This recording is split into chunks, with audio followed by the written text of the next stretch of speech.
दी छोड़ सतगुरु रामपाल जी परमेश्वर जी की जय हो। परमपिता परमात्मा सारी सृष्टि के रचनहार, कुल मालिक, असंख्य ब्रह्मांडों के स्वामी, जगत गुरु, तीनों लोकों में प्रवेश करके सबका भरण पोषण करने वाले राजाधिराज, आत्माधार, नाथों के नाथ, देवों के देव, महादेव, सर्वेश्वर, महेश्वर, मृत्युंजय, अजरो अमर, आदि अनादि, सनातनी प्रभु, जगत पिता जगदीश्वर, श्री श्री 1008 की उपाधि के वास्तविक अधिकारी, अकाल मूरत शब्द स्वरूपी राम, वासुदेव, सर्वगतम ब्रह्म, परम पूज्य, प्रथम पूज्य, परम संत, परम पुरुष, परम धनी, परम दयालु, सत्य कबीर, हक्का कबीर, अल्लाह कबीर, अल्लाह अकबर, बाखबर, अल्लाह ताला, जगत के तारणहार, जगत के मुक्तिदाता, जगत के जगन्नाथ, हारे के सहारे, हिंदुओं के राम, मुसलमानों के अल्लाह, सिखों के वाहिगुरु, ईसाइयों के मसीह, दया के सागर दया निधि, करुणा के सागर करुणा निधि, स्वयंभू परिभू, संकट मोचन, कष्ट हरण, मंगल करण, दुख भंजन, अविगत कबीर, निर्विकार निर्विषम परमात्मा, अलय अलेख सतगुरु, आदि अनादि सतगुरु, असली मर्यादा पुरुषोत्तम, असली राम, असली कृष्ण, असली घनश्याम, असली मुरारी, राजाओं के राजा, महाराजाओं के महाराजा, शहंशाहों के शहंशाह, सम्राटों के सम्राट, भगवानों के भगवान, अल्लाहों के अल्लाह, प्रभुओं के प्रभु, मसीहाओं के मसीह, सच्चे वाहिगुरु, बाबाओं के बाबा, पीरों के पीर, सेठों के सेठ, जगत सेठ, सावड़सा सेठ, सर्वगुण संपन्न, अनंत कोटि कलाओं के स्वामी, अनंत कोटि ब्रह्मांडों के नायक, योगियों में महायोगी, ध्यानियों में महाध्यानी, सिद्धों में परम सिद्ध, ज्ञानियों में तत्वज्ञानी, ब्रह्म ज्ञानी, महाज्ञानी, परम ज्ञानी, सर्वश्रेष्ठ ज्ञानी, विज्ञानी, युवा कबीर, समरथ कबीर, असमवात, अमित ओझा, सच्चे रहनुमा, करीम अल्लाह, सुभान अल्लाह, दुनिया के अंतिम पैगंबर, 8 सितंबर 1951 से गांव धनाना, जिला सोनीपत, हरियाणा, भारतवर्ष की पावन भूमि पे प्रकट रियल कल की भगवान श्री नारायण साकार हरि, श्री बाबा साहेब, शब्द स्वरूपी राम, संत शिरोमणि सतगुरु रामपाल जी परमेश्वर जी के चरण कमल में साध संगति से जुड़े हुए देश विदेश से हम सभी सत्सेवक भाई बहनों का अनंत कोटि दंडवत प्रणाम। सत्साई भाई और बहनों, दया पूज्य गुरुदेव भगवान की, सतगुरु रामपाल जी परमेश्वर जी की, जिनके विशेष आशीर्वाद से, जिनके विशेष रहमो करम से आप और हम सभी साध संगति से जुड़े हुए सत्सेवक भाई बहन गुरुदेव के तत्व ज्ञान को आधार बनाकर अपनी आत्मा के कल्याण हेतु निरंतर भक्ति मार्ग पर आगे की ओर बढ़ रहे हैं। भाई और बहनों, गुरुदेव भगवान की विशेष रजा, विशेष मेहर आप और हम सभी आत्माओं के ऊपर, जो हमें भक्ति मार्ग से संबंधित गूढ़ रहस्य उन्हीं के कर कमल से लिखित पवित्र ग्रंथ मुक्ति बोध से जानने, सुनने, पढ़ने और समझने को मिल रहे हैं। तो भाई और बहनों, मुक्ति बोध के ऊपर वीडियो बनाने की श्रृंखला जारी है। इसी श्रृंखला में आज हमारा ये तीसरे नंबर का वीडियो है। आज के वीडियो में परमात्मा ने सुमिरन के अंग का सारांश बताया है, जिसको अब हम आगे पढ़ेंगे। पवित्र ग्रंथ मुक्ति बोध, पेज नंबर 17, सुमिरन के अंग का सरलार्थ। राग बिलावल से शब्द नंबर 17 भी पढ़ें। तत् कहन को राम है दूजा ना देवा, ब्रह्मा विष्णु महेश से जाके करते हैं सेवा। तत् कहन को राम है दूजा नहीं देवा, ब्रह्मा विष्णु महेश से जाके करते हैं सेवा। यानी एकमात्र परमात्मा कहने का अधिकारी, देवता कहने का अधिकारी केवल कबीर परमात्मा है। इसके अलावा ब्रह्मा विष्णु महेश तो उनकी सेवा करते हैं, उनके नौकर तुल्य हैं। जप तप तीरथ थोतरे जाकी क्या आशा, कोट यज्ञ पुण्य दान से जम कटे न फांसा। जप तप तीर्थ थोतरे जाकी क्या आशा, यानी सतगुरु के द्वारा जो भक्ति दी जाती है, जो दान धर्म करने की विधि बताई जाती है, सुमरण की विधि बताई जाती है, जो यज्ञ हवन बताया जाता है, उसके अलावा शास्त्र विरुद्ध जितने भी जप तप हैं, तीर्थ हैं, धाम हैं, आप चाहे कितनी उनकी यात्रा कर लो, कितना आप जी उन शास्त्र विरुद्ध मंत्रों का जाप कर लो, कितने आप जी व्रत कर लो, आपको किसी प्रकार से इस काल की जेल से छुटकारा नहीं मिल सकता। यम के दंड से, कर्म दंड से छुटकारा नहीं मिलता। तो गुरुदेव भगवान कहते हैं कि उनकी हम क्या आशा करें, जिनसे हमारा कोई काम ही ना सरे।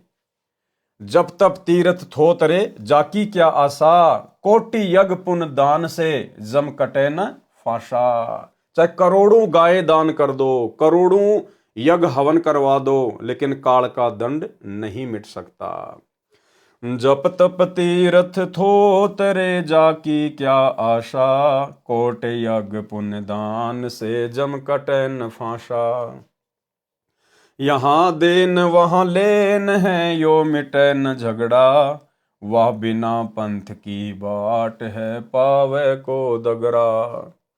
यानी बिना पंथ की बाट है, बिना रास्ते का सफर है, कैसे पाओगे उस परमात्मा को। इस काल ने तो हमें कर्मदंड में फंसा के रखा हुआ है।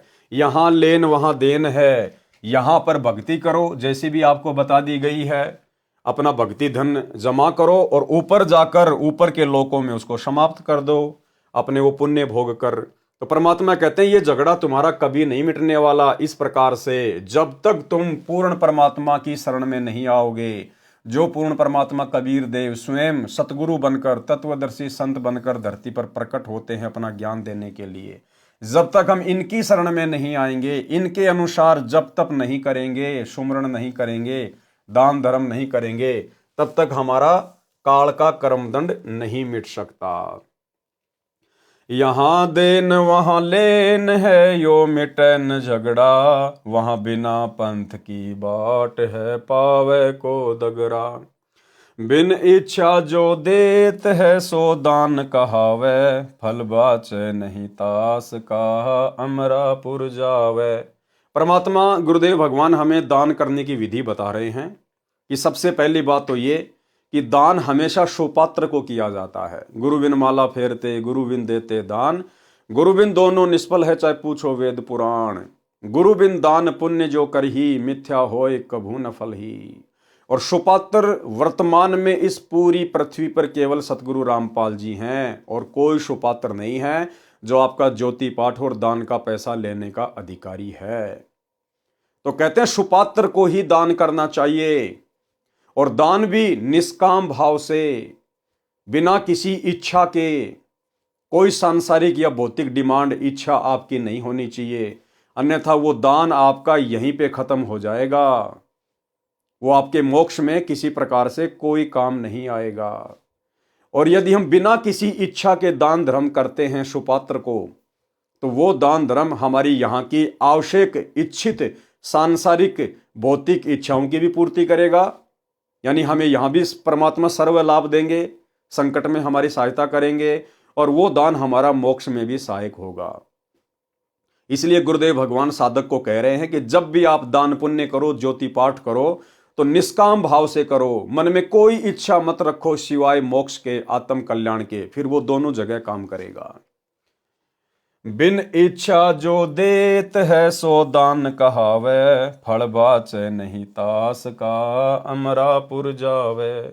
सकल दीप नोखंड के छतरी जिन जीते, सो तो पद में ना मिले विद्या गुण चीते। सकल दीप नोखंड के छतरी जिन जीते, और सोतो पद में ना मिले विद्या गुण चीते। यानी परशुराम जैसे जिन्होंने पूरी पृथ्वी के क्षत्रियों को काट दिया था, कहते हैं वो भी इस जंग को जीत नहीं पाया, यहीं काल के चक्कर में फंसा हुआ है जन्म और मरण में, क्योंकि बिना सतगुरु की सत भक्ति के यम दंड मिट ही नहीं सकता। कोटि उनंचा पृथ्वी जिन दीनी दाना, परशुराम अवतार कुकीनी कुर्बाना। कंचन मेर सुमेर रे आए सब माही, काम धेनु कल वृक्ष रे सोदान कराही। सुर नर मुनि जन से वही सनकादिक ध्यावे, शेष सहस मुख रटत है जक पार ना पावे। यानी भाई और बहनों, आप और हमारा सौभाग्य देखिए, आप वर्तमान में इस कलयुग की पिछली पीढ़ी में जिस पूर्ण परमात्मा को, कबीर देव को, सतगुरु रामपाल जी परमेश्वर जी को, जो कि भक्ति और मुक्ति के दाता हैं, कहते हैं सुर नर मुनिजन। सुर यानी जितने भी देवता हैं, नर यानी जितने भी इंसान हैं, बड़े बड़े साधक हैं, मुनिजन सेव ही यानी जिसकी पूजा करते हैं, शनकादिक ध्यावें, शेष सहस यानी जो शेष नाग है वो भी अपने 1000 मुख से उस परमात्मा का नाम रटता है, जपता है, लेकिन उसके बाद भी वो उस पूर्ण परमात्मा की गति को प्राप्त नहीं हो पा रहे, उनको वो वास्तविक नाम प्राप्त नहीं है, इन सबको वो वास्तविक सतगुरु प्राप्त नहीं है, जो बड़े सौभाग्य से आज आप और हमें प्राप्त है। तो उनके द्वारा किए जाने वाला इतना प्रयास भी विफल है, बेकार है। और आप और हमें आज वो परमात्मा मिल गया जिनकी सत्य भक्ति से थोड़े समय में यदि हम मर्यादा में रहकर इस भक्ति मार्ग पर डटे रहे तो हम पूर्ण मोक्ष प्राप्त कर सकते हैं। तो आप और हम भाई बहन, बिचली पीढ़ी वाले, ये सुर नर मुनिजन सनकादिक शेषनाग, इन सब से कितने परम सौभाग्यशाली हैं। सुर नर मुनिजन से वही सनकादिक ध्यावे, शेष सहस मुख रटत है जाका पार ना पावे। ब्रह्मा विष्णु महेश रे देवा दरबारी, शंख कल्प युग हो गए जाके खुले न तारी। सर्व कला संपूर्ण रे सब पीरन का पीरा, अनंत लोक में गाज है जाका नाम कबीरा। आज वो कबीर परमात्मा हमें प्राप्त हो चुके हैं। परले संख असंख रे पल माही बिहानी, गरीबदास निज नाम की महिमा हम जानी। यानी गरीबदास जी हमें बता रहे हैं कि इस निज नाम की कितनी जबरदस्त महिमा है। ये निज नाम कितना जबरदस्त है, आपके सदा सदा के लिए 84 के यम फंद को समाप्त कर देगा। वाणी नंबर 1-2। गरीब ऐसा अवगत राम है, आदि अंत ना कोई, वार पार कीमत नहीं, अचल हिरंबर सोई। गरीब ऐसा अविगत राम है, अगम अगोचर नूर, सुन स्नेही आदि है, सकल लोक भरपूर। यानी अविगत राम यानी कबीर परमेश्वर सतगुरु रामपाल जी की महिमा की गई है। संत गरीबदास जी ने जिसको अविगत राम परम दिव्य पुरुष कहा है, वह कबीर परमेश्वर काशी शहर में जुलाई की भूमिका किया करता था और वर्तमान में गांव धनाना, जिला सोनीपत, हरियाणा में प्रकट होकर इस परमेश्वर ने आप और हमें जगाने के लिए आज एक सामान्य संत की, एक आम व्यक्ति की भूमिका की है। गरीब सब पदवी के मूल हैं, सकल सिद्धि हैं तीर, दास गरीब सतपुरुष बजो, अविगत कला कबीर। गरीब अनंत कोटि ब्रह्मांड का, एक रति नहीं भार, सतगुरु पुरुष कबीर हैं, कुल के सिरजनहार। गरीब हम सुल्तानी नानक तारे, दादू को उपदेश दिया, जाति जुलाहा भेद न पाया, काशी माहे कबीर हुआ। यही सतगुरु रामपाल जी जिन्होंने 650 साल पहले काशी में कबीर जुलाहे की भूमिका की। सरलार्थ, संत गरीबदास जी ने इस अविगत राम का निज नाम पूर्ण सतगुरु से लेकर सुमरण करने के लिए जोर देकर कहा है, उसकी महिमा बताई है, उसकी भक्ति से लाभ तथा अन्य देव की भक्ति से लाभ तथा फिर दोनों की तुलना करके निर्णय दिया है कि राम कबीर का नाम जप भैया, जय तेरा पार चलने को दिल है जी। कबीर परमेश्वर ऐसा अविगत राम है जिसका न आदि यानी जन्म शुरुआत है और न अंत है यानी मृत्यु नहीं है, अर्थात सनातन अविनाशी परमात्मा है। उसका कोई वार पार यानी भेद नहीं।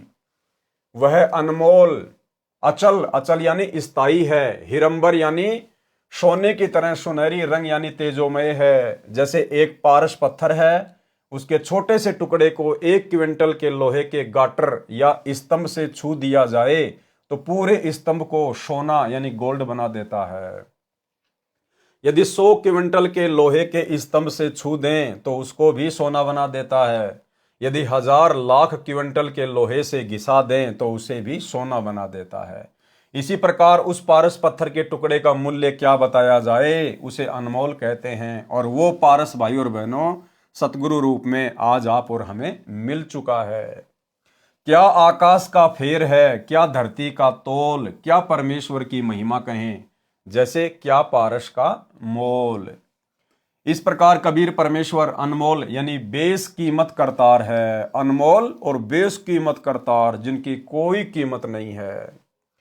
वह परमात्मा शून्य में आकाश में रहता है, वहीं से सब लोगों को अपनी शक्ति से भरपूर परिपूर्ण किए है। जैसे सूर्य करोड़ों किलोमीटर धरती से दूर आकाश में होते हुए भी पूरी पृथ्वी को अपने प्रकाश तथा उष्णता से परिपूर्ण कर रहा है। अगोचर नूर का अर्थ है अव्यक्त प्रकाश युक्त, जो सामान्य साधना तथा चरम दृष्टि से दिखाई नहीं देता है। वाणी नंबर 3 से 7। गरीब ऐसा अविगत राम है, गुण इंद्रिय से न्यारे, सुन सने ही रम रहा दिल अंदर दीदार। गरीब ऐसा अविगत राम है, अपरंपार अल्लाह, कादर को कुर्बान है, वार पार नहीं था। गरीब ऐसा अविगत राम है, कादर आप करीम, मीरा मालिक मेहरबान, रमता राम रहीम।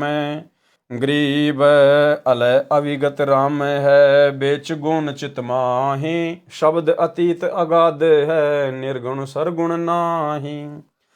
गरीब अलय अविगत राम है, पूर्ण पद निर्वाण, मोले मालिक है सही, महल मड़ी सतथान।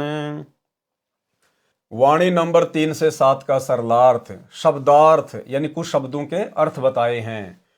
कादर माने समर्थ परमात्मा, दीदार माने दर्शन करना, करीम मानी दयालु, था माने अंत, मीरा माने लाट साहब, परमात्मा को मीरा कहा जाता है, लाट साहब। जैसे आप और हम सभी भाई बहन भोग की आरती में परमात्मा की वाणी पढ़ते हैं, मीरा मो पे मेहर कर, मैं आया तक श्याम, समर्थ तुमरे आसरे। तो यहाँ मीरा का अर्थ है लाट साहब। जैसे बहुत सारे लोग कह देते ना, तू कोई लाट साहब है क्या, यानी तू कोई बहुत बड़ा है क्या। तो यहाँ मीरा का अर्थ है लाट साहब, यानी मीरा कहो, परमात्मा कहो, लाट साहब कहो, एक ही बात है।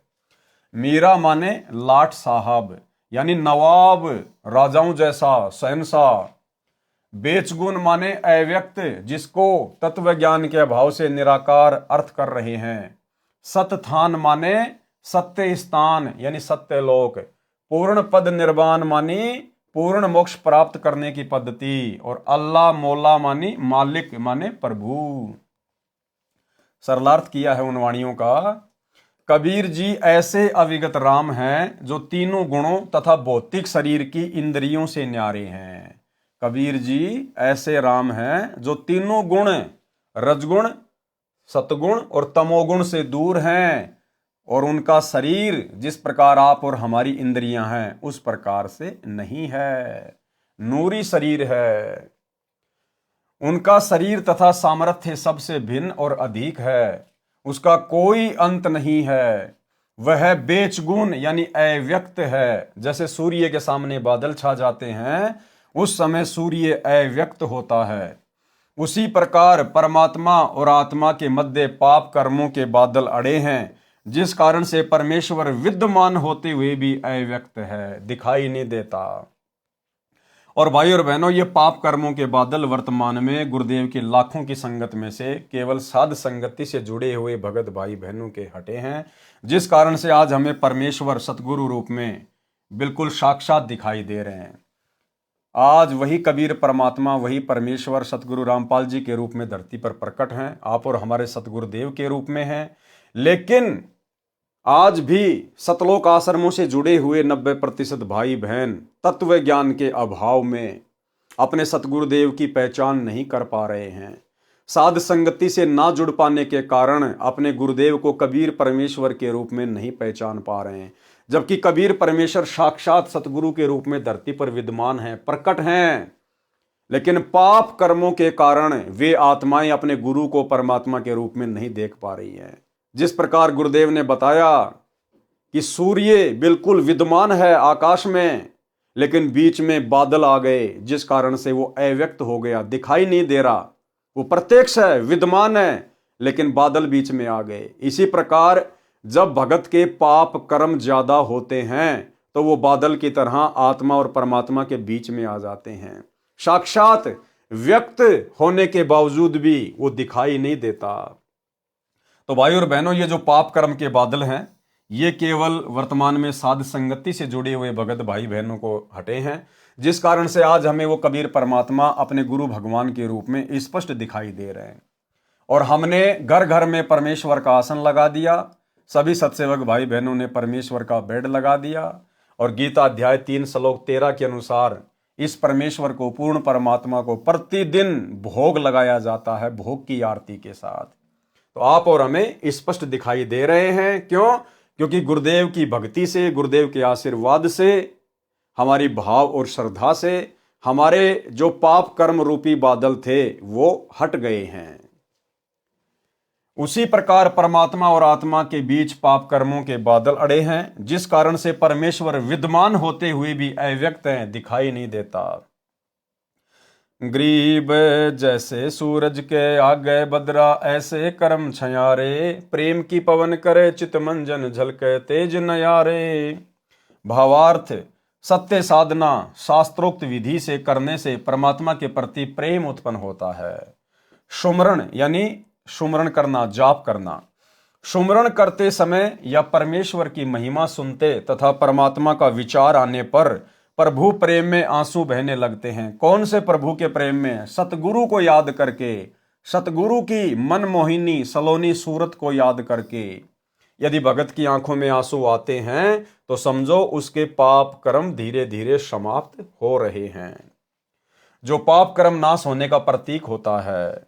जैसे तेज वायु चलने से बादल तितर बितर हो जाते हैं, सूर्य का प्रकाश स्पष्ट नया ताजा दिखाई देने लगता है, इसी प्रकार नाम जाप से उत्पन्न प्रेम की आंधी से आत्मा तथा परमात्मा के सामने से पाप कर्म रूपी बादल तितर बितर हो जाते हैं। फिर परमेश्वर जी दिव्य दृष्टि से दिखाई देते हैं। तो भाई और बहनों, आज आप और हमारी दिव्य दृष्टि खोल रखी है गुरुदेव भगवान ने, तब हमें कहीं जाकर गुरु में परमात्मा के दर्शन हो रहे हैं, क्योंकि ये हमारी दिव्य दृष्टि खुलने का प्रतीक है। उसका नूर यानी प्रकाश पहले अगोचर था, फिर दिव्य दृष्टि गोचर हुआ। उसी परमेश्वर की भक्ति से पूर्ण निर्वाण यानी पूर्ण मोक्ष प्राप्त होता है। वह मौला परमात्मा शतधाम शतलोक में रहता है। सुमरण के अंग की वाणी नंबर 8 से 12। ग्रीब अलय अवगत राम है, निराधारों का आधार, नाम निरंतर लीजिए रोम रोम की लार। यानी वो अविगत अलय राम यानी कबीर परमात्मा जो वर्तमान में सतगुरु के रूप में धरती पर प्रकट है, वो निराधारों का आधार है, जिसका सब कुछ लुट पिट चुका हो, जो बेसहारा हो, जिस आत्मा का कोई आधार नहीं हो, वो परमात्मा उसका आधार है। यदि हम उसकी शरण में आ जाते हैं तो गरीब अलय अवगत राम है, निराधारों आधार, नाम निरंतर लीजिए रोम रोम की लार। गरीब अलय अवगत राम है, निर्वाणी निर्बंध, नाम निरंतर लीजिए ध्यान चकोरा चंद। यानी वो परमात्मा मोक्ष प्राप्त है, निर्वाणी है, निर्बंध है, उसकी शक्ति का कोई वारन पार नहीं है, अथाह है। यानी गुरुदेव भगवान की महिमा की गई है। गरीब अलय अवगत राम है, निर्वाणी निर्बंध, नाम निरंतर लीजिए ध्यान चकोरा चंद।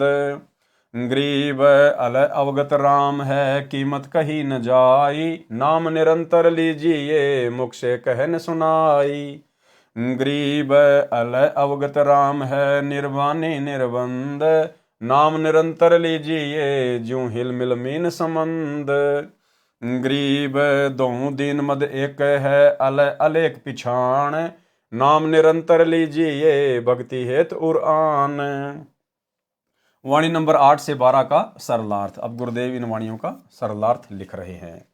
उस अविगत राम कबीर के निज नाम यानी वास्तविक नाम का जाप सुमरण निरंतर करो।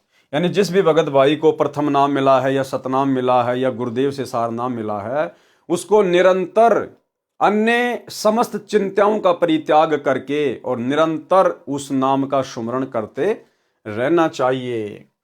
जिनका कोई आधार नहीं, उनका आश्रय वही परमात्मा है। जिनका कोई आधार नहीं, जो बेसहारा हैं, उनका आधार, उनका सहारा वही परमात्मा है, गुरुदेव भगवान है।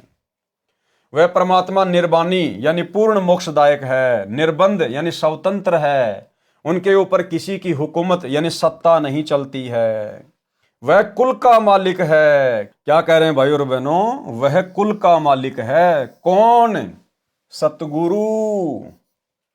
विशेष संदेश नंबर 71, उसमें गुरुदेव भगवान कह रहे हैं कि ये काल ब्रह्म अर्जुन को गीता का ज्ञान देते समय कह रहा है कि अर्जुन, यदि तुझे पूर्ण मोक्ष प्राप्त करना है तो गीता अध्याय 4 श्लोक 34 में वर्णित उस तत्वदर्शी संत की शरण में जा, उसको भली भांति दंडोत प्रणाम कर, आधीनी के साथ पेश आ, तब वो महात्मा तुझे तत्व ज्ञान का उपदेश करेंगे और वही कुल का मालिक है।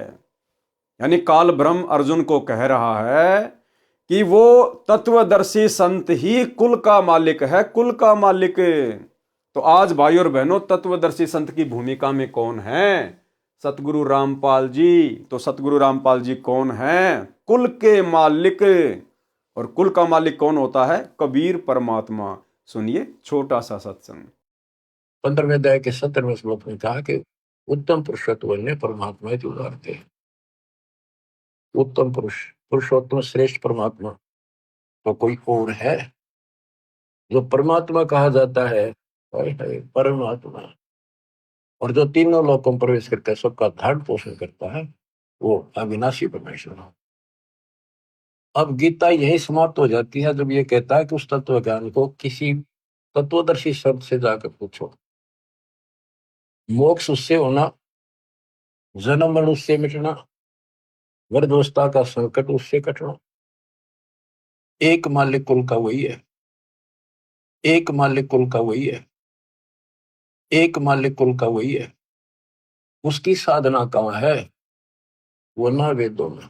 तो भाई और बहनों, आप और हमारे विश्वास को दृढ़ करने के लिए पूज्य गुरुदेव भगवान अपने सत्संगों में इस प्रकार के संकेत करते हैं। वह कुल का मालिक है, उसका नाम इस प्रकार सुमरण करो जैसे मीन यानी मछली समुद्र में एक पल भी निश्चल नहीं रहती, उसी प्रकार नाम का सुमरण करते रहो। परमेश्वर के नाम से ध्यान ऐसे लगाओ जैसे चकोर पक्षी चांद से लगाता है। संत धर्मदास जी ने कहा है कि निर्विकार निर्भय तू ही और सकल भय मान, ए जी साधो और सकल भय मान, सब पर तेरी साहिबी, सब पर तेरी साहिबी, तुझ पर साहिब ना, निर्विकार निर्भय। दोनों धर्मों हिंदू मुसलमान का परमात्मा एक ही है और वो परमात्मा वर्तमान में सतगुरु रूप में धरती पे प्रकट है। तत्व ज्ञान के अभाव से मुसलमान कहते हैं कि जिसने कुरान शरीफ का ज्ञान हजरत मोहम्मद जी से कहा वह कादर अल्लाह समर्थ प्रभु है। हिंदू कहते हैं कि जिसने गीता का ज्ञान अर्जुन को दिया वह श्री कृष्ण ही सर्वशक्तिमान प्रभु है। संत गरीबदास जी कह रहे हैं कि मुसलमान उसे बेचून अल्लाह कहते हैं। हिंदू अलख यानी निराकार, अलेख का अर्थ अदृश्य भी होता है, जो दिखाई नहीं देता, कहते हैं। उसकी पहचान करो वह कौन है, फिर उसके पश्चात परमात्मा का विशेष नाम की भक्ति हृदय में श्रद्धा उत्पन्न करके करो। तो सबसे पहले तो पहचान होनी चाहिए कि वो कादर अल्लाह, वो समर्थ भगवान कौन है, वो बेचून परमात्मा कौन है। उसके बाद फिर निसंशय होके हृदय से श्रद्धा भाव से उनकी भक्ति करो। वाणी संख्या 13 से 16। गरीब अष्टकमल दल राम है, बाहर भीतर राम, पिंड ब्रह्मंड में राम है, सकल ठोर सब ठाम।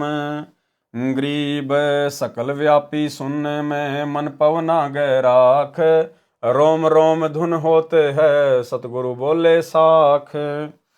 गरीब मूल कमल में राम है, स्वाद चक्र में राम, नाभि कमल में राम है, हृदय कमल विश्राम। गरीब कंठ कमल में राम है, त्रिकुटी कमल में राम, सैंस कमल दल राम है, सुन बसाती सब ठाम। कहने का मतलब है भाई और बहनों, वो अविगित राम, वो कबीर परमात्मा, वो सतगुरुदेव भगवान इस पिंड और ब्रह्मांड में सब जगह व्यापक है। जैसे फूल में गंध होती है, भले ही परमात्मा ने यहाँ के इस ब्रह्मांड को चलाने की जिम्मेदारी, एक नौकरी ब्रह्मा विष्णु महेश को, 33 करोड़ देवी देवताओं को या अन्य उपासकों को दी हुई है, लेकिन उस परमेश्वर की शक्ति के बिना वो देवी देवता भी एक कदम आगे नहीं बढ़ सकते। इसलिए हर जगह राम है, हर देवता में उस कबीर परमात्मा का वास है, हर जगह उस कबीर परमेश्वर का निवास है। वही एकमात्र वास्तव में अवगत राम है। उसी की शक्ति से, सतगुरु की शक्ति से ही सब कुछ चलायमान हो रहा है। सरलार्थ, मानव शरीर में 9 कमल हैं, जिनका कबीर वाणी सूक्ष्म वेद के अतिरिक्त कहीं वर्णन नहीं है। ऋषि महर्षि केवल 7 कमल बताते हैं, परंतु परमेश्वर कबीर जी ने अपने द्वारा बनाए शरीर का यथार्थ ज्ञान कराया है। वाणी नंबर 13 में कहा है कि अष्ट कमल में भी राम है। अष्ट कमल दल में अक्षर पुरुष परब्रह्म का प्रसारण केंद्र है। मानव शरीर एक टेलीविजन टीवी की तरह है। इसमें कमल रूपी चैनल लगे हैं। इन कमलों में प्रत्येक प्रभु का प्रसारण केंद्र है। जैसे मूल कमल गणेश देव का चैनल है, नाभि कमल विष्णु लक्ष्मी जी का चैनल है, हृदय कमल में शिव पार्वती जी का चैनल है, कंठ कमल में देवी दुर्गा जी का चैनल है, त्रिकुटी कमल सतगुरु रूप में कबीर जी का चैनल है। काल तो धोखा देने के लिए गुप्त रहता है। त्रिकुटी कमल से पहले छठा संगम कमल है। अब ये जानकारी आप और हमारे लिए बहुत ज्यादा इंपॉर्टेंट है भाई और बहनों। त्रिकुटी कमल से पहले छठा संगम कमल है, जो मुख्य रूप में सरस्वती का चैनल है, जहां पर भक्तों तथा भक्तमतियों की परीक्षा होती है। यानी यहां से हम जितने भी भगत भाई बहन जब शरीर त्याग कर जाएंगे, तो त्रिकुटी से पहले जो छठा संगम कमल है, जहां पर सरस्वती का चैनल है, सरस्वती के रूप में स्वयं दुर्गा ही रहती है भक्तों को फंसाने के लिए, तो वहां पर भगत तथा भक्तमतियों की परीक्षा होती है। यानी परमात्मा आज हमारे से जो भी बुराइयां छुड़वा रहे हैं, वो इसीलिए छुड़वा रहे हैं कि हम वहां पर उस संगम कमल में काल के जाल का शिकार ना हो जाएं। अब कैसे ठगता है वहां काल? इस कमल की 3 पंखुड़ियां हैं, इसलिए इसको संगम कमल कहा जाता है। जब पंखुड़ी नंबर 1 तथा पंखुड़ी नंबर 2 में स्त्री पुरुष भगत भिन्न भिन्न प्रवेश करते हैं, यानी 1 नंबर पंखुड़ी का दरवाजा है, वहां से माता बहनें प्रवेश करती हैं, और जो 2 नंबर का दरवाजा है, वहां से जो भाई हैं वो प्रवेश करते हैं। वहां पर स्त्री भक्तमतियों को पुरुष रूप में काल के सुंदर दूत अपनी अदाओं से लुभाते हैं। वहां पे काल ने ड्यूटी लगा रखी है। जो पुरुष हैं, पुरुष रूप में जो काल के दूत हैं, वो यहां से जो स्त्रियां शरीर छोड़ेंगी, स्थूल शरीर, और जब सूक्ष्म शरीर में ऊपर की यात्रा करेंगी, तो स्थूल शरीर में गुरुदेव ने बताया कि जैसे हमारे हाव भाव होते हैं, हमारे विचार होते हैं, वो सूक्ष्म शरीर में एज इट इज जैसे के तैसे रहते हैं। और हम वहां पर उन काल के सुंदर और लुभावना रूप बनाकर जो माता बहनों को ठगने का प्रयास करेंगे अपनी अदाओं से, उनके जाल में वो माता बहनें फंस जाती हैं। क्योंकि यहाँ भी उनकी आदत ऐसी होती है, आश्रमों में आते जाते समय या आम व्यावहारिक समाज में उनकी आदत उसी प्रकार से बिगड़ी हुई होती है। जो सत्संग के वचन सुनकर भी नहीं सुधर पाती हैं, फिर उन माता बहनों को वहां पर वो सुंदर पुरुष अपनी अदाओं में फंसा लेते हैं। उसको पता नहीं चलेगा उन माता बहनों को, उनको तो यही रहेगा कि हम तो सत्संग में जा रहे हैं, हम तो आश्रम में जा रहे हैं, हम तो अपने गांव में बैठे हैं। ये नहीं पता चलेगा कि शरीर छूट गया और हम त्रिकुटी की यात्रा कर रहे हैं, बिल्कुल भी नहीं। इसलिए परमात्मा सतगुरुदेव भगवान बार बार जोर देते हैं कि हमने इस गंदी वृत्ति को यहीं पर समाप्त कर देना है। और देखो भाई और बहनों, कितनी बड़ी दया है गुरुदेव भगवान की। इसलिए दास बारंबार कहता है कि साध संगति भक्ति मार्ग का ट्रेनिंग सेंटर है। अब साध संगति में गुरुदेव भगवान की प्रेरणा से भगत भाई बहनों ने आपस में भाई बहन के संबंध बना लिए हैं। जो पति पत्नी के रिश्ते में थे, अब इस मार्ग में आने के बाद उन्होंने भाई बहन के संबंध स्थापित कर लिए। तो भला जो बहनें अपने पति के साथ भाई के रिश्ते में आ गई, जो भगत भाई अपनी पत्नी के साथ बहन के रिश्ते में आ गए, तो भला वे फिर वहां कैसे फंसेंगे? अर्थात उनके मन में तो जरा भी विषय वासनाओं को लेकर चिंतन मनन नहीं होगा।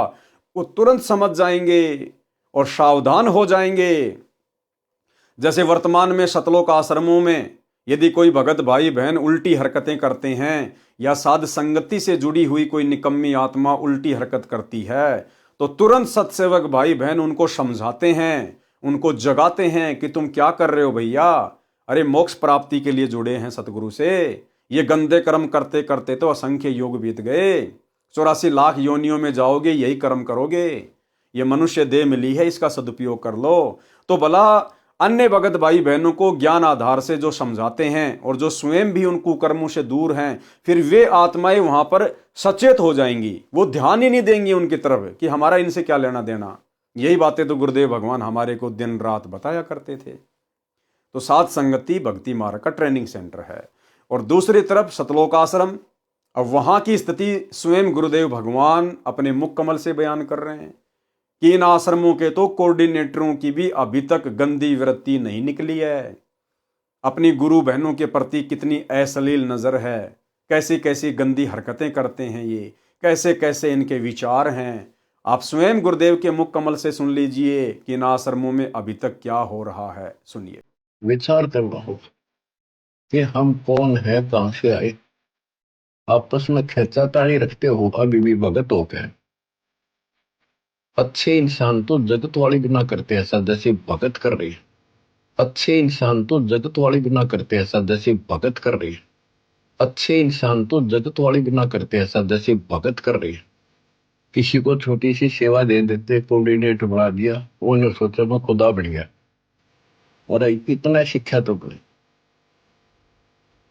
मजदूर बनो सीखो, मजदूर। और कई देखा है कि कोऑर्डिनेटर या जिसकी जो भी व्यवस्था लगाई जाए तो व्यवहार भी ठीक नहीं करते, धमकान लग जाते, कुरकान लग जाते। और कुछ ऐसी भी शिकायतें आई हैं जो बहन बेटियों के साथ गलत मैसेज भी डालते हैं। तो वो दुष्ट लोग ना तो कोऑर्डिनेटर के योग्य है ना वो भगत के योग्य। और कुछ ऐसी भी शिकायतें आई हैं जो बहन बेटियों के साथ गलत मैसेज भी डालते हैं। तो वो दुष्ट लोग ना तो कोऑर्डिनेटर के योग्य है ना वो भगत के योग्य। और कुछ ऐसी भी शिकायतें आई हैं जो बहन बेटियों के साथ गलत मैसेज भी डालते हैं। तो वो दुष्ट लोग ना तो कोऑर्डिनेटर के योग्य है ना वो भगत के योग्य। तो ऐसा तो संगत माई कुसंगत उपजेगी, और ऐसी कुसंगत होगी फिर हम रखेंगे नहीं उसको खेत में। किसान उस कुबाड़ को पाड़ कर खेत तो बाहर फेंक देता है, तो उसको आप मिशन से निकाल दिया जाया करेगा। सुधर जाओ, एक के नहीं सुनी जाया करती, दिशात्मक शिक्षा दी जाती है, अमल कर लो इन पे। कर्म बतेरे फोड़ लिए, इस ज्ञान का असर क्या हुआ? थोड़ा सा सुख होते फिर पक्के एजेंट काल के बन जाते, बकवाद वही करनी, भगवान से दूर हो जाएगा। थोड़ा सा सुख होते फिर पक्के एजेंट काल के बन जाते, बकवाद वही करनी, भगवान से दूर हो जाएगा। थोड़ा सा सुख होते फिर पक्के एजेंट काल के बन जाते, बकवाद वही करनी, भगवान से दूर हो जाएगा। तो भाई और बहनों, ये दया गुरुदेव भगवान की वर्तमान में साध संगत पर है और हमने इस दया को इसी प्रकार से बना के रखना है ताकि हम संगम कमल में काल के जाल का शिकार ना हो। वहां पर स्त्री भक्तमतियों को पुरुष रूप में काल के सुंदर दूत अपनी अदाओं से लुभाते हैं। जिन स्त्रियों का मन भक्ति के कारण निश्चल हो चुका है, यानी जिन माता बहनाओं का मन भक्ति के कारण निश्चल हो गया है, डगमग नहीं है, वे उनके जाल को समझकर अपने गंतव्य की ओर बढ़ जाती हैं। और जो कच्ची होती हैं वे वही आड़ पकड़ जाती हैं, वो उनके चक्रों में आ जाती हैं, उनकी अदाओं पे आकर्षित हो जाएंगी। वो उनको दूत वहां बने सुंदर एकांत स्थान पर ले जाकर उनसे यौन संबंध बनाकर भ्रष्ट करके काल जाल में फंसाकर सरस्वती रूप में विराजमान दुर्गा देवी के पास ले जाते हैं। वह उस भगतमती को बहुत प्यार देती है, कौन? दुर्गा, तथा अपने स्थान पर रख लेती है। कुछ दिन उपरांत धर्मराज के दरबार में ले जाकर उसका हिसाब करवाया जाता है। तत्पश्चात उसके पुण्य तथा भक्ति कर्म अनुसार स्वर्ग में अप्सरा बना दी जाती है। इसी प्रकार पुरुष भगत पंखुड़ी 2 में प्रवेश करते हैं। वहां पर 72 करोड़ सुंदर अप्सराएं रहती हैं। उन पुरुषों को वे अपनी अदाओं से लुभाकर जाल में फंसाती हैं। किन पुरुषों को? जो यहां पर उसी प्रकार की गंदी सोच में लिप्त रहेंगे, भक्ति करते करते भी जिनकी गंदी सोच नहीं निकली है। जैसे कुछ ही समय पहले सात संगति से दो आत्माओं को निकाला गया है, भगत राजेश दास और एक भगतमती थी, उसका नाम मुझे वर्तमान में ध्यान नहीं आ रहा। वो दिल्ली की रहने वाली थी। उनकी अश्लील चैट उनके मोबाइल में पकड़ी गई। बाहर संगत में तो भाई बहन होने का दिखावा कर रहे थे, अंदर ही अंदर काल टूटी, पता नहीं चलेगा बिल्कुल भी। तो हमने तो हमेशा यही सोच के भक्ति करनी है कि हम तो त्रिकुटी पे खड़े हैं, और यदि हमसे जरा सी भी चूक हो गई अब हमारा तो सारा बना बनाया काम बिगड़ जाएगा। तो उन दोनों के लिए वो जयपुर की सात संगति वो त्रिकुटी थी, त्रिकुटी। और वहां से उनको परमेश्वर ने रिजेक्ट मार दिया, क्योंकि ये गंदगी भक्ति मार्ग में नहीं चलेगी। अगर भक्ति करते करते हमारी ऐसी गंदी सोच रही तो फिर हम वहां पर संगम कमल में काल के उन दूतों के हत्थे चढ़ जाएंगे, उन अप्सराओं के हत्थे चढ़ जाएंगे, उन सुंदर पुरुषों के हत्थे चढ़ जाएंगे, और फिर हमें काल अपने जाल में फंसा के ले जाएगा। क्या फायदा फिर यहां पर इतना त्याग करने का, इतना दान करने का, इतनी भक्ति करने का। तो हमने सावधान रहना है।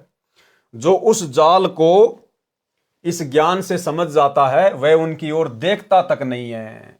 अपने गंतव्य का अर्थ है उद्देश्य वाले स्थान, यानी त्रिकुटी की ओर जाने वाली तीसरी पंखुड़ी वाले मार्ग की ओर चलते रहते हैं। यानी सतगुरु हमें संकेत करते रहेंगे, उस हिसाब से हम चलते रहेंगे। जो कच्चे भगत होते हैं, सत्संग में भी इसी तरह टेढ़े मेढ़े देखते रहते हैं, वे भी उन सुंदर जालिम अप्सराओं की अदाओं से आकर्षित होकर एकांत स्थान की ओर पेशाब या पानी पीने के बहाने खिसक जाते हैं।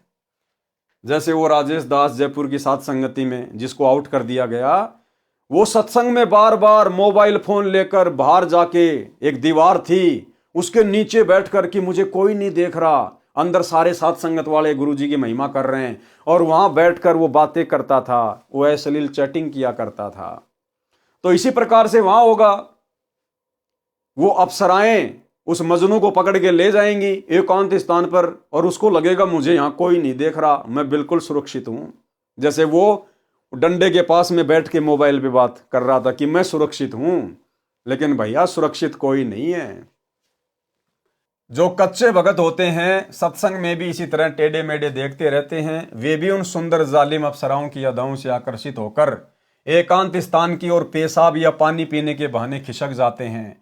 आगे वह अप्सरा संकेत करके आगे आगे चल पड़ती है, पीछे पीछे मजनू भगत इधर उधर देखता हुआ अपने आप को सुरक्षित जानकर उस काल के कूप में गिरकर नष्ट हो जाता है। उसको भी कुछ दिनों उपरांत उसी अप्सरा के साथ धर्मराज की कोर्ट में भेजकर उसके कर्मों का हिसाब करवाकर स्वर्ग में कर्मानुसार देवपद या पार्षद पद देकर उसको ठग लिया जाता है। इसलिए भाई और बहनों, गुरुदेव भगवान बार बार अपने सत्संग में कहते हैं कि पुण्यात्माओं, तुम त्रिकुटी की परीक्षा में फेल ना हो पाओ, इसके लिए तुम यहीं पर अपने धर्म कर्म को ठीक कर लो, अपनी सोच को ठीक कर लो। एक छोटा सा सत्संग जिसमें गुरुदेव बार बार त्रिकुटी की परीक्षा का जिक्र करते हैं, सुनिए। बताया जाता है कभी अपनी नियत किसी के दूसरे के धन पे या पराई स्त्री पे भूल कर सपने में भी नहीं करना। अपने मन को हमने परमात्मा के रंग में रंगना है, और यहाँ से चलते समय फिर ये बकवाद बहाऊंगी। जैसे त्रिकुटी पर गए, वहां तो काल का भयंकर जाल है, वहां डांस हो रहे हैं, बड़ी बड़ी स्टेज लगा कर सुंदर सुंदर लड़कियां नाच रही हैं, और आपकी जैसी वृत्ति यहाँ होगी, उड़े जा खड़े हो गई नौकर का था ने, इतने वो परमात्मा जालेंगे काल गोदी पकड़ के, अरे ठोक देगा उड़े, फिर ठा के स्वर्ग में अंडे जी धक्के खांदे। ये कर्मता संग जन्म हो गया हमने करता ने। तो ये जैसा स्वभाव आप यहाँ बनाओगे, ये आपके आगे काम आओगा। तो भाई और बहनों, अब सात संगति से जुड़ने के बाद, और ये इतने सारे ढेर सारे उदाहरण, ये प्रमाण गुरुदेव के कर कमल से लिखित इन पवित्र ग्रंथों में जो हमारे सामने आ रहे हैं, ये बार बार इसीलिए आप और हमारे सामने प्रस्तुत करवाए जा रहे हैं ताकि आप और हम सावधान हो जाएं। हम बिल्कुल भी काल के जाल में फंसने वाली हरकतें यहां पर ना करें। पर नारी को देखिए बहन बेटी के भाव, कहे कबीर काम नाश का यही सहज उपाय। पर नारी और पर धन हमने मिट्टी समझकर चलना पड़ेगा, मिट्टी समझकर, क्योंकि हमें तो सबसे बड़ा धन सतगुरु मिल गया, भक्ति धन मिल गया। अगर यहां पर हमारी सोच नहीं सुधरी, हमारे आचार विचार में परिवर्तन नहीं आया, तो हम त्रिकुटी की परीक्षा में पास नहीं हो पाएंगे। जो भगत या भगतमती परीक्षा पास करके उस तीसरी पंखुड़ी में यानी सत्य मार्ग पर चलकर त्रिकुटी में प्रवेश कर जाते हैं, वे एक परीक्षा से और गुजरते हैं। इस तीसरी पंखुड़ी के मुख्य द्वार को संगम कहते हैं। जैसे भारत देश के उत्तर प्रदेश के इलाहाबाद शहर के पास गंगा दरिया तथा जमुना दरिया एक हो जाती है, तीसरी दरिया सरस्वती नीचे से आकर मिलती बताई गई है, उस स्थान को संगम कहा जाता है। इसी प्रकार यह छठा कमल संगम कमल भी कहा जाता है। सातवां त्रिकुटी कमल है, इसमें दो पंखुड़ी हैं, एक सफेद तथा दूसरी काली। सफेद स्थान पर परमेश्वर कबीर जी सतगुरु रूप में विराजमान हैं। जैसे मेरे रामपाल दास से दीक्षा प्राप्त भक्तों के लिए मेरा रूप बनाकर परमेश्वर मिलते हैं, यानी होते तो गुरुदेव भगवान स्वयं ही हैं, ये स्वयं कबीर परमात्मा है, स्वयं ही ये सतगुरु हैं, लेकिन अपने आप को छुपाते हुए कह रहे हैं। दीक्षा प्राप्त भक्तों के लिए मेरा रूप बनाकर परमेश्वर मिलते हैं। काल ब्रह्म भी धोखा करने के लिए सतगुरु का रूप बनाता है। जिन भक्तों ने ज्ञान ठीक से समझ रखा होता है, वे सतनाम तथा सारनाम का सुमरण करके जांच करते हैं। सुमरण के पश्चात भी यदि सतगुरु रूप है तो वास्तविक परमेश्वर है। यदि नकली सतगुरु काल ब्रह्म होगा तो सुमरण से उसका नकली सतगुरु रूप समाप्त हो जाएगा। अब भाइयों और बहनों, ये दंडोत प्रणाम करके सतगुरु रूप में किसी अन्य की पहचान करने का फॉर्मूला भी केवल साध संगतियों में ही है। सतलोक आश्रमों से जुड़े हुए भाई बहनों को, सतगुरु रामपाल जी परमेश्वर जी के बेटा बेटी भाई बंधु रिश्तेदारों को, इनको किसी को दंडोत प्रणाम तक भी करना नहीं आता है। जो विधि गुरुदेव भगवान ने बताई है उस विधि से ये लोग दंडोत प्रणाम नहीं करते, तो भला त्रिकुटी पर ये लोग कैसे बच पाएंगे? क्योंकि उस समय पता तो चलेगा ही नहीं कि मैं आश्रम में हूं, अपने घर पे हूं, या त्रिकुटी पे हूं, या किसी संत समागम में हूं। तो जब आज ही ये इतने बड़े बड़े भगत, आश्रम संचालक, बड़े बड़े कोऑर्डिनेटर, गुरुदेव का परिवार, जब आज ही इन लोगों को दंडोत प्रणाम करने की सही विधि का ज्ञान नहीं है कि भैया कैसे मंत्र जाप करना चाहिए, कैसे हमने दंडोत प्रणाम करना चाहिए, तो भला उस समय इनकी क्या हालत होगी। तो ये दया भी परमात्मा ने अपने गुरुदेव को यथार्थ दंडोत प्रणाम करने की साथ संगत वालों के ऊपर ही बख्शी है। यदि नकली सतगुरु काल ब्रह्म होगा तो सुमरण से उसका नकली सतगुरु रूप समाप्त हो जाएगा, काल रूप दिखाई देगा। यह घटना केवल उसी भगत को दिखाई देगी जिनको ये ज्ञान याद है, और जिनको ज्ञान याद नहीं रहता वे वहां असफल हो जाते हैं। कहने का मतलब है, जो भगत भाई बहन इस पृथ्वी पर भक्ति करते करते जब उनका शरीर छूटता है, उस समय तक यदि वो मर्यादा में नहीं है, तो उस समय वो कितना यत्न कर लेना, कितना त्रिकुटी पे वो प्रयत्न कर लेना, कितना वो सुमरण कर लेना, उस समय काल के जाल से वो नहीं बच सकते। और जो भगत भाई बहन पूर्ण मर्यादा में हैं, जिनकी सुरती सतलोक में लगी हुई है, उनको तो परमात्मा बाईपास ले जाएगा, त्रिकुटी वरकुटी के झंझट में नहीं डालेगा परमात्मा। तुम कर दो पल में पार हो जा रजा थारी। ये त्रिकुटी वाली यात्रा तो परमेश्वर उन आत्माओं से करवाएंगे जो आत्माएं यहां पर भक्ति करते करते भी मर्यादा में नहीं रह पाई, काल के पक्ष में पहुंच जाते हैं, जन्म मरण के चक्कर में फंसकर करा कराया नष्ट करके जन्म मरण के चक्कर में रह जाते हैं। जो भगत परीक्षा में सफल हो जाते हैं उनको परमेश्वर कबीर जी सतगुरु रूप में साथ लेकर धर्मराय की कोर्ट में ले जाते हैं। वकालत करके ब्रह्म काल के स्तर के धार्मिक कर्मों का पुण्य वहां जमा कराकर भक्तों को अपने साथ ब्रह्मरंध्र के सामने त्रिवेणी पर ले जाते हैं। वहां सतनाम के ओम से दूसरे मंत्र का जाप करते हैं, ब्रह्मरंध्र का किवाड़ तुरंत खुल जाता है। आगे चलकर दो रास्ते हो जाते हैं, बाया रास्ता काल के ब्रह्मलोक में सहस्त्र कमल में चला जाता है, दाया रास्ता मिनी सतलोक की ओर जाता है। जो काल ब्रह्म के साधक हैं उनके लिए सहस्त्र कमल अष्ट कमल है, जिसमें ज्योति निरंजन का निवास है। ये ब्रह्म के पुजारियों का 8वां कमल है, परंतु इस स्थान पर केवल वह जा सकता है जिसको काल ब्रह्म किसी उद्देश्य से बुलाता है, या परमेश्वर कबीर जी का भगत सतनाम के सुमरण से ब्रह्मरंध्र को खोल कर जाता है। अब देखो भाई और बहनों, ये जितनी भी जानकारी है शरीर के कमलों से संबंधित है, ये जानकारी आप और हमारे विशेष कोई काम की नहीं है। ये तो परमात्मा केवल इसलिए लिख रहे हैं ताकि कोई ये ना समझे कि भाई कबीर जी अनपढ़ थे, उनको शरीर के कमलों का ज्ञान नहीं था, या गरीबदास जी अनपढ़ थे, उनको ज्ञान नहीं था, या सतगुरु रामपाल जी को संस्कृत नहीं आती, ये संत नहीं हो सकते, इनको ज्ञान नहीं है। ये तो केवल उन आत्माओं का भ्रम निवारण करने के लिए। यदि हमें विश्वास है कि आज हमें सच्चा गुरु मिल गया है, और विश्वास है कि हमारा गुरु ही कबीर भगवान है, और हमने भी गुरु को कबीर परमात्मा मान लिया, सारी रिहर्सल उसी प्रकार से हम कर रहे हैं। नकली भगवानों को हमने अपने घर से बाहर निकाल दिया। दाढ़ी मूंछ वाली कबीर जी की फोटो को हम भगवान नहीं मानते, ना हम जून के महीने में उसका कबीर प्रकट दिवस मनाते। और यदि हम मर्यादा में रहकर भक्ति कर रहे हैं तो भाई और बहनों, हमने इन कमलों की जानकारी से कोई लेना देना नहीं है। आगे का कार्य फिर कबीर परमेश्वर सतगुरु रामपाल जी का है। भाई और बहनों, यदि हमने जयपुर से दिल्ली जाना है और हमारे पास में बस का टिकट है और हम अपनी उचित सीट पर बैठ गए हैं और बस चल पड़ी है, तो हमने बार बार विंडो से मुंह निकालकर देखने की जरूरत नहीं कि दिल्ली कहां सी है, दिल्ली कहां सी है, क्या आ गया, क्या आ गया। अगर वो बस ओके है, आपकी टिकट पक्की है और आपकी सीट कंफर्म है और आप बैठे हुए हैं, तो वो बस आपको दिल्ली ही ले जाकर उतारेगी। आपको बार बार देखने की जरूरत नहीं है दिल्ली आई नहीं आई, दिल्ली आई नहीं आई। तो यदि हमें सच्चा गुरु प्राप्त है और गुरु को हमने अपना भगवान मान लिया है और मर्यादा में रहकर भक्ति कर रहे हैं, तो फिर हमारा अगला कदम सतलोक में है। हमने इन कमलों से कोई लेना देना नहीं है। परमेश्वर कबीर जी का भगत सतनाम के सुमरण से ब्रह्मरंध्र को खोल कर जाता है। जहां दो रास्ते ब्रह्मरंध्र के बाद आते हैं, वहां जाते ही ओम का जाप अपने आप बंद हो जाता है। यानी जब ये जीवात्मा इस काल ब्रह्म के 21 ब्रह्मांडों को पार कर जाती है, तो काल का ओम नाम का सुमरण जो हमें सतनाम में दिया जाता है, वो ऑटोमेटिक बंद हो जाता है।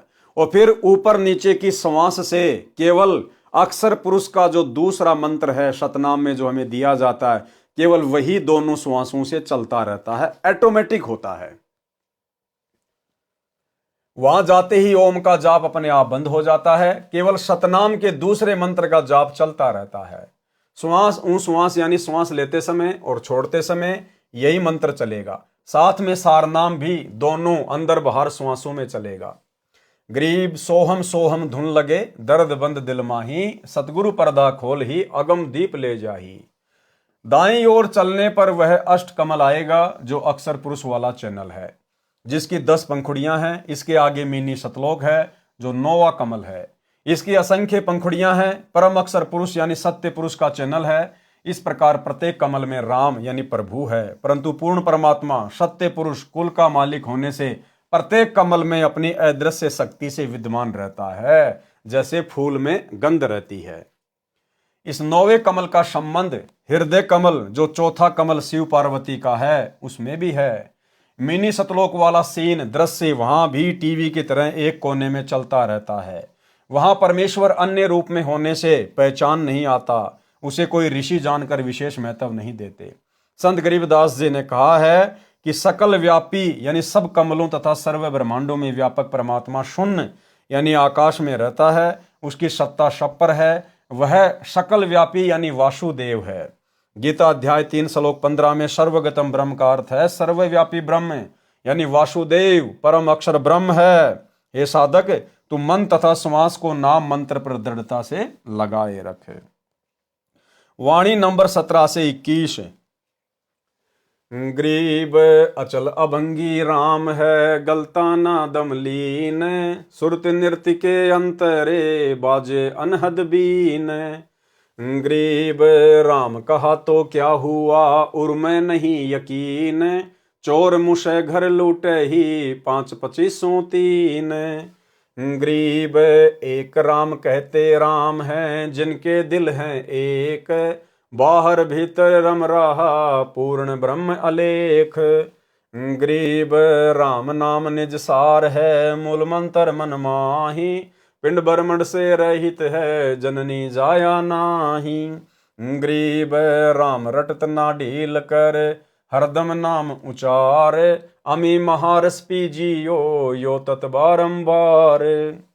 सरलार्थ, संत गरीबदास जी ने अपनी आंखों देखकर बताया है कि कबीर परमेश्वर ही अचल यानी स्थायी, अभंगी यानी कभी नष्ट न होने वाला, एवरलास्टिंग है।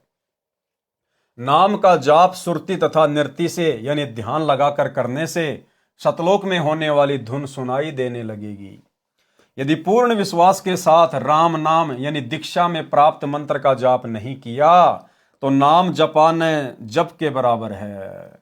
उस साधक पर पांचों विकार काम क्रोध मोह लोभ अहंकार तथा प्रत्येक की 5-5 प्रकृति जो कुल 25 हैं तथा तीनों गुण रजगुण सतगुण तमगुण मिलकर ये चोर आपके जीवन रूपी श्वास धन को मुस रहे हैं यानी चुरा रहे हैं। मुसना यानी चोरी करना, तेरे शरीर रूपी घर को लूट रहे हैं। इसलिए गुरुदेव भगवान कहते हैं कि नाम को हमेशा विशेष कशक के साथ ही जाप करना चाहिए, सुरती नृत्य से ध्यान लगाकर संसार की सभी चिंताओं से मुक्त होकर। कबीर चिंता तो हरि नाम की और न चिंता दास, और जो कोई चिंता नाम बिना सोए काल की फांस। जिन साधकों का दिल परमात्मा में रम यानी लीन हो गया वे एक परमात्मा का नाम जाप करके राम हो जाते हैं। कौन? जिन्होंने अपने गुरु को ही भगवान मान लिया, गुरु को ही परमात्मा मान लिया। एक परमात्मा में, यहां कहा जा रहा है एक परमात्मा में। तो सबसे पहले तो हमने पहचान करनी है कि एक परमात्मा कौन है। हमारे गुरुदेव भगवान है या वो दाढ़ी मूछ वाला नकली कबीर है? उसके बाद हमारी सुरती नृत्य लगेगी, हमारी पूरी श्रद्धा बनेगी। तो ये पहचान भी गुरुदेव के आशीर्वाद से उस एक परमात्मा की केवल सात संगत वाले भाई बहनों को हो पाई है कि वो एकमात्र कबीर परमात्मा सृष्टि का रचनहार सतगुरु रामपाल जी परमेश्वर जी हैं। जिन साधकों का दिल परमात्मा में लीन हो गया वे एक परमात्मा का नाम जाप करके राम हो जाते हैं, यानी आध्यात्मिक शक्ति प्राप्त करके देव के समान पद प्राप्त कर लेते हैं, यानी देवताओं जितनी आध्यात्मिक शक्ति वाले हो जाते हैं। परमात्मा शरीर के कमलों में तथा बाहर सब जगह विद्यमान है। वाणी नंबर 20-21। परमात्मा प्राप्ति के लिए साधना करने में राम नाम यानी गुरु जी से प्राप्त सत्य मंत्र ही निज सार हैं, यानी विशेष महत्व रखता है। वह मूल मंत्र मन में समाया रहे यानी निरंतर जाप करता रहे। वह परमात्मा जिसका जाप मूल मंत्र सार नाम है वह पिंड यानी शरीर तथा ब्रह्मांड से भिन्न आकाश में बने अमर धाम में रहता है। उसका जन्म किसी माता से नहीं हुआ, ना सतगुरु जननी जने जाके माना बाप, पिंड ब्रह्मांड से रहित है ना वहां तीनों ताप। वाणी नंबर 21। अब उस राम का सुमरण यानी सुमरण करने में ढील ना कर, प्रत्येक श्वास यानी हरदम से नाम का उच्चारण कर। यह सुमरण रूपी अमृत को पी ले। ये तत्व यानी निष्कर्ष है, बार बार इस नाम के जाप का आनंद ले। अमी महारस यानी अमर होने का महान मंत्र के जाप रूपी रस को पी ले, यानी निरंतर गुरुदेव भगवान ने हमें जो सुमरण दिया है हम उसका जाप सुरती नृत्य से करते रहें, मर्यादा में रहकर करते रहें, गुरु को कबीर परमात्मा मानकर करते रहें। वाणी नंबर 22-24। गरीब कोटि गऊ जे दान दे, कोटि जग जो नार, कोटि कूप तीरथ खैने मिटे नहीं जमार।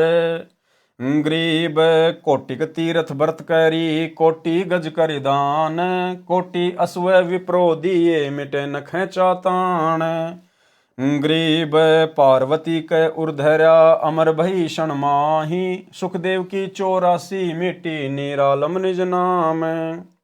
यानी गुरुदेव भगवान हमें समझाना चाह रहे हैं कि बिना सतगुरु और बिना सतगुरु के सतनाम के आप चाहे कितने भी नकली नामों का जाप कर लो, राधे राधे श्याम मिला दे, हरे राम हरे कृष्णा ओम नमो भागवते, कुछ भी आप कितनी ही ये पुराणों के अनुसार गऊ दान में दे दो, कितने आप जी हवन यज्ञ करवा लो, कितने आप जी कुएं खुदवा लो, बावड़ियां खुदवा लो, तालाब खुदवा लो, कितने आप जी घोड़े दान में दे दो ब्राह्मणों को, लेकिन इस काल के साथ जो जन्म मरण की खींचातान है वो नहीं मिट सकती।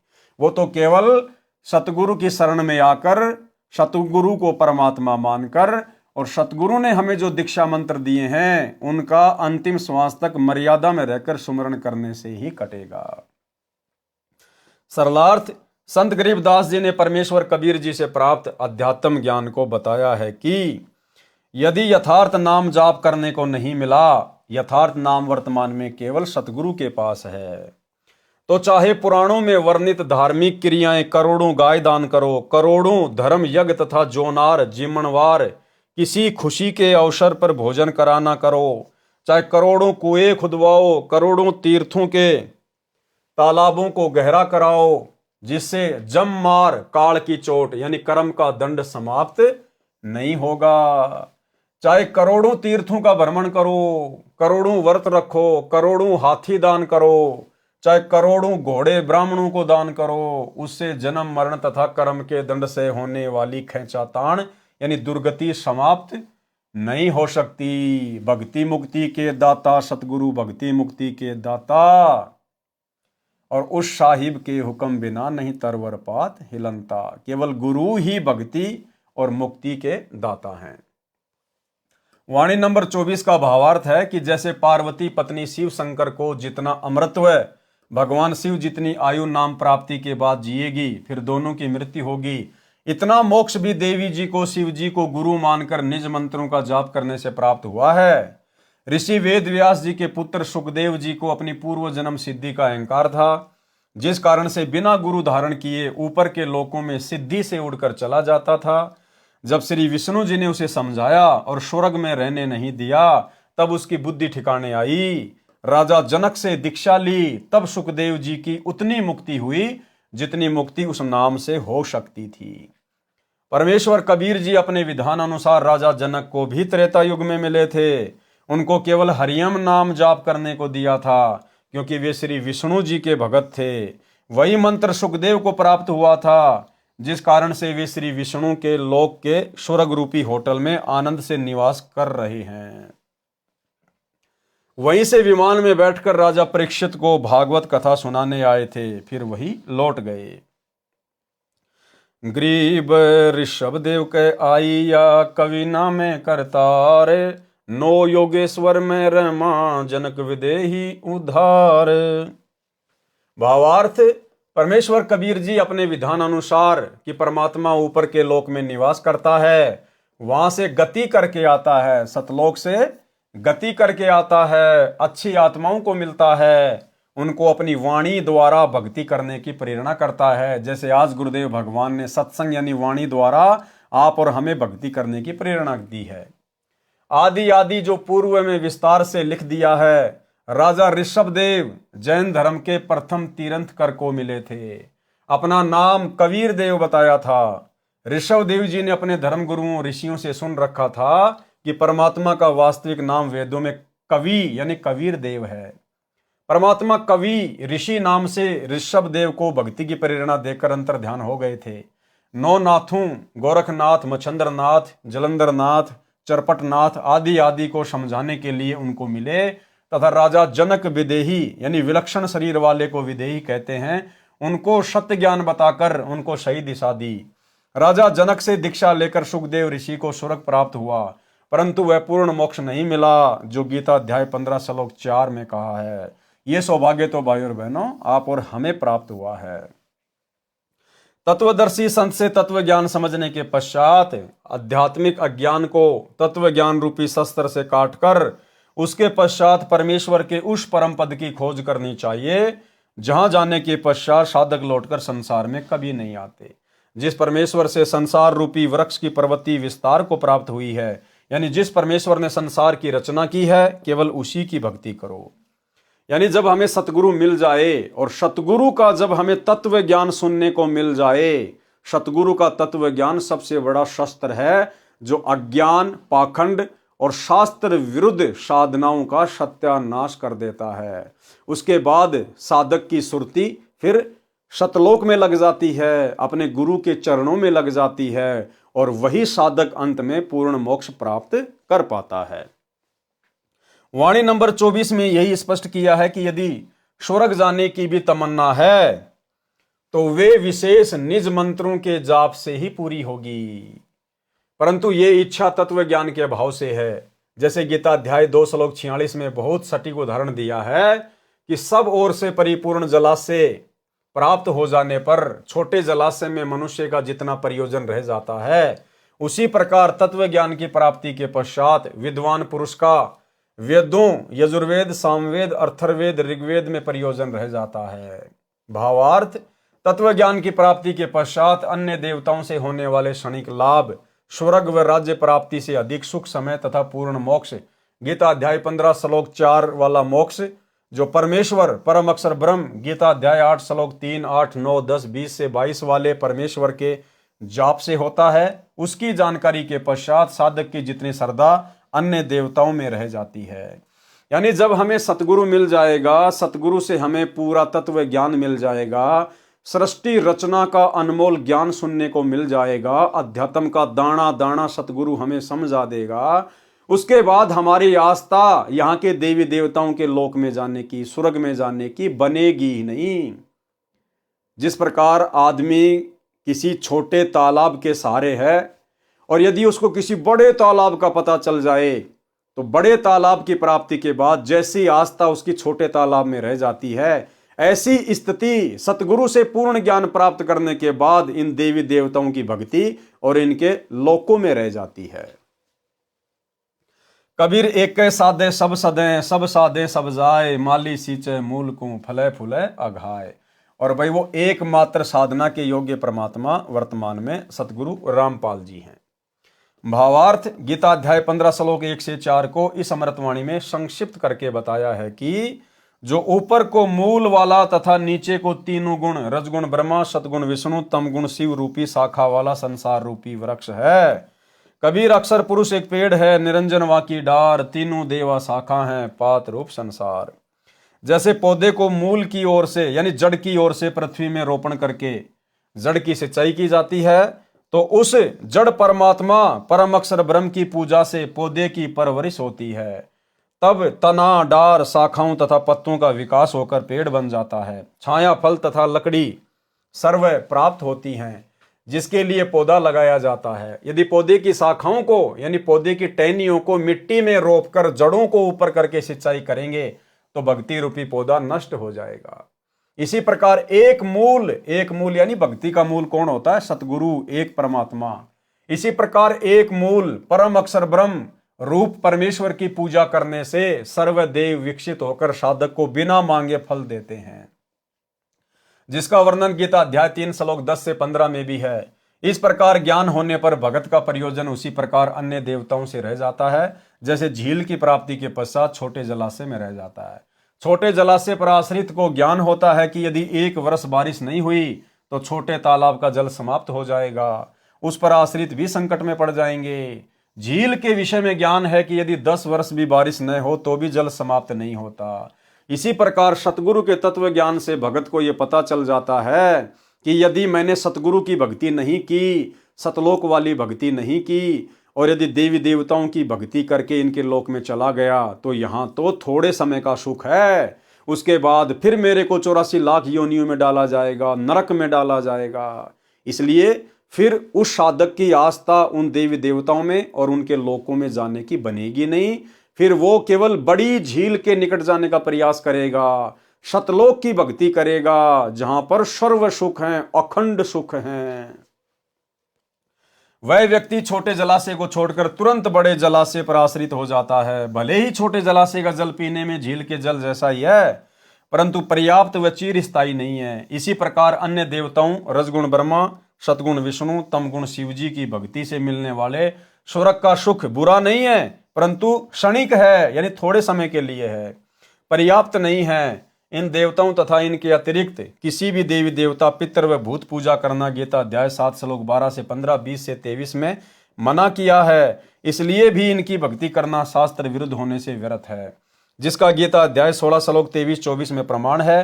कहा है कि शास्त्र विधि को त्याग कर मनमाना आचरण करने वालों को न तो सुख प्राप्त होता है, न सिद्धि प्राप्त होती है, और न ही परम गति यानी पूर्ण मोक्ष की प्राप्ति होती है, अर्थात व्यर्थ प्रयत्न है। गीता अध्याय 16 श्लोक 23, इससे तेरे लिए अर्जुन कर्तव्य यानी जो भक्ति कर्म करने चाहिए और अकर्तव्य यानी जो भक्ति कर्म न करने चाहिए उसके लिए शास्त्र ही प्रमाण है। यानी शास्त्रों को आधार मानकर निर्णय लेकर शास्त्रों में वर्णित साधना करना योग्य है। ठीक इसी प्रकार भाई और बहनों, वर्तमान में सतगुरु रामपाल जी के हिसार जेल जाने के बाद 2014 बरवाला कांड के बाद से संगत गीता अध्याय 16 श्लोक 24 का प्रयोग नहीं कर रही है। आज सतलोक आश्रम मैनेजमेंट हरियाणा ने गुरुदेव के कलयुगी परिवार ने संगत को धर्म संकट की स्थिति में डाल दिया है, संगत को चौराहे पे लाके खड़ा कर दिया है। टोटल भक्ति विरुद्ध कर्म, और वो भी गुरु का आदेश बताकर पीले पर्चे निकाल निकाल कर करवाया जा रहा है। जैसे गांव धनाना में अपने आश्रम चलाने के लिए, गांव वालों को खुश करने के लिए 1 करोड़ रुपए की लागत से बैडमिंटन का स्टेडियम बना दिया, जो गुरु के विधान के विपरीत है। सतलोक आश्रम धनाना में 10 एकड़ जमीन में बहुत बड़े हॉस्पिटल का काम शुरू कर दिया गया, जो कि गुरु के सत्संगों के विपरीत है। गोहाना की जांट धर्मशाला का 5वां फ्लोर, जो लगभग 1 करोड़ रुपए की लागत से बनेगा, सतगुरु रामपाल जी के बड़े बेटे वीरेंद्र ने ठेका ले लिया, जो कि टोटल भक्ति और नियमों के विपरीत है। इसके अलावा भक्तों से कभी कांग्रेस को समर्थन करवाना, कभी बीजेपी को समर्थन करवाना, गंदी राजनीति करवाना, गुंडों की सीबीआई जांच का समर्थन करवाना, उसके लिए भक्तों के दान का पैसा देना, आरक्षणों में भगत समाज को बैठा देना, उसके लिए करोड़ों में चंदे के रूप में भक्तों के ज्योति पाठ और दान का पैसा देना, और भी ना जाने कितने कुकर्म। आश्रमों में दुनिया भर का पाखंड, मिट्टी के बैल, रंगोली बनाना, ब्याह शादी की तरह आश्रम को डेकोरेटेड करना और दुनिया भर के आडंबर, ये सब मनमाना आचरण है। लेकिन भगत समाज गीता अध्याय 16 श्लोक 24 का प्रयोग नहीं कर रहा कि कौन से भक्ति कर्म करने योग्य हैं और कौन से भक्ति कर्म ना करने योग्य हैं। इसका निर्णय तो केवल शास्त्र करेंगे, और सतगुरु की शरण में आने के बाद में सतगुरु के सत्संग, सतगुरु के कर कमल से लिखित पुस्तकें भगत के लिए सबसे बड़ा शास्त्र होता है। और यदि गुरुदेव के सत्संग में इन सब कुकर्मों का उल्लेख नहीं है तो भाई और बहनों, फिर आप जी मनमाना आचरण कर रहे हैं। शास्त्र विधि को त्याग कर मनमाना आचरण जो आपसे वर्तमान में इन आश्रमों में करवाया जा रहा है। और हम सत्सेवक भाई बहन, हमने गीता अध्याय 16 श्लोक 24 को अपने काम में लिया। हमने इस श्लोक के आधार से जो भी उल्टे आचरण करने के आदेश, जो भी घटिया कर्म करने के आदेश सतलोक आश्रम मैनेजमेंट हरियाणा के द्वारा संगत में पारित किए गए, हमने सीधे सीधे उनके ऊपर अमल ना करके पहले अपने गुरुदेव भगवान के सत्संगों को बीच में रखा, गुरुदेव भगवान के शास्त्रों को, उनकी पुस्तकों को बीच में रखा, अर्थात ज्ञान को आधार बनाकर सोचा कि जो कर्म हमसे वर्तमान में कोऑर्डिनेटरों के माध्यम से या गुरुदेव के परिवार वालों के माध्यम से करवाए जा रहे हैं, ये गुरुदेव के सत्संगों के अनुसार है या सत्संगों के विपरीत है। और जब हमें लगा कि ये तो शास्त्र विधि को त्याग के मनमाना आचरण करवाया जा रहा है, तो हमने बिल्कुल नकार दिया कि भैया हम तुम लोगों के कहे अनुसार भक्ति मार्ग पर ये उल्टे कर्म नहीं कर सकते। तो भाई और बहनों, आज हमारी जान बची, अर्थात हमारी भक्ति बची, हमारी मर्यादा बची। बाकी सतलोक आश्रमों से जुड़े हुए भाई बहनों की कोई मर्यादा सुरक्षित नहीं है। वाणी नंबर 25, गरीब अगम अनाहद भूमि है, जहां नाम का दीप एक पलक बिछुड़े नहीं, रहता नैनों बीच। सरलार्थ, उस परमेश्वर का द्वीप यानी सतलोक अगम अनाहद, काल के तथा अक्षर पुरुष के लोकों से आगे वाली विशाल धरती है। अनहद माने जिसकी हद यानी सीमा ना हो। सतलोक विसीमित है, वह परमात्मा तत्व ज्ञान प्राप्त साधक की आंखों का तारा बनकर रहता है। अब देखो, बहुत सारे भगत भाई बहन शंका जाहिर करते हैं। वैसे तो गुरुदेव भगवान ने अपने सत्संगों में कई बार जिक्र किया है, तो कई भगत भाई बहन कहते हैं कि भगत जी मुझे अपनी आंखों के सामने जो है वो काली काली धारियां सी दिखाई देती हैं। कोई कहता कि वो मक्खी जैसी दिखाई देती है, आंखें बंद करते हैं तो भी वो दिखाई देती है। तो गुरुदेव ने बताया वो क्या है, वो आपकी भक्ति का पैमाना है। अगर आपको अपनी आंखों के सामने वो काली काली धाराएं दिखाई देती हैं, किसी को वो जो है मक्खी जैसी, तो किसी को लाइन जैसी, तो किसी को स्प्रिंग जैसी, अगर यूं नजर करेंगे तो वो इधर जाएगा, यूं नजर करेंगे तो इधर जाएगा, ऊपर देखेंगे तो ऊपर को जाएगा, आंखें बंद करेंगे तो भी वो दिखाई देगा। तो गुरुदेव ने बताया ये आपकी भक्ति कमाई है जो आपकी आंखों के सामने दिखाई देती है। और जिस भगत को ये दिखाई देता है इसका मतलब है कि सतगुरु सदा उसके साथ में है। सतगुरु एक क्षण भी उस भगत से दूर नहीं होता है। वो कमाई उसके पिछले जन्म की भी हो सकती है, वो कमाई उसकी वर्तमान भक्ति से भी हो सकती है। और उस कमाई को हमने सुरक्षित रखना चाहिए। यदि सतगुरु शरण नहीं है तो सतगुरु की शरण में अति शीघ्र आना चाहिए, अन्यथा थोड़े समय बाद वो रेखाएं दिखना बंद हो जाएंगी, हमारी बैटरी डिस्चार्ज हो जाएगी। और यदि हम सतगुरु की शरण में आ जाते हैं तो उसके बाद वो बढ़ती चली जाएंगी। ना बढ़ें तो भी कोई बड़ी बात नहीं है, समाप्त हो जाएं तो भी कोई बड़ी बात नहीं है। वो समाप्त भी सतगुरु के आशीर्वाद से होंगी। लेकिन एक बार आपको विश्वास दिलाने के लिए परमात्मा आपको दिखाता है कि आपकी भक्ति सही चल रही है और सतगुरु पल पल आपके साथ में है। वह परमात्मा तत्व ज्ञान प्राप्त साधक की आंखों का तारा बनकर रहता है। एक पल यानी एक क्षण भी दूर नहीं होता। भगत को आंखों के सामने कुछ रेखाएं दिखाई देती हैं, वे परमात्मा की भक्ति का सांकेतिक तोल माप है। वाणी नंबर 26 से 37। गरीब साहिब साहिब क्या करे, साहिब है प्रतीत, भैंस सिंह साहिब या पांडे गावे गीत। कि भाई साहिब साहिब क्या करते हो, साहिब तो विश्वास में है, प्रतीत यानी विश्वास। कहे कबीर सुनो बे साधो मैं तो हूं विश्वास में। लेकिन विश्वास भी सच्चे सतगुरु पर करना होगा, सच्चे सतगुरु के मंत्रों पर करना होगा। गरीब साहिब साहिब क्या करे, साहिब है प्रतीत, भैंस सिंह साहिब भया पांडे गावे गीत। ये एक कथा है जिसका जिक्र आगे गुरुदेव भगवान ने किया है कि विश्वास के आधार पर कैसे आप भगवान को प्रकट कर सकते हैं। गरीब राम सरी के राम है, संत सरी के संत, नाम सरीखा नाम है, नहीं आदि नहीं अंत। गरीब महिमा सुन निज नाम की, गहे द्रौपदी चीर, दुशासन से पचमरे अंत न आया वीर। गरीब सेतु बंध्या पाहन तीरे, गज पकड़े थे ग्राह, गणिका चढ़ी विमान में निर्गुण नाम मला। गरीब बारद डारी कबीर जी, भगत हेत है काज, सेऊ को तो सिर दिया बेची बंदगी नाज। गरीब कहाँ गोरख कहाँ दत्त थे, कहाँ सुखदेव कहाँ व्यास, भक्ति हेत से जानिए तीन लोक प्रकाश। गरीब कहाँ पीपा कहाँ नामदेव, कहाँ धन्ना बाजीद, कहाँ रैदास कमाले थे, कहाँ थे फकर फरीद।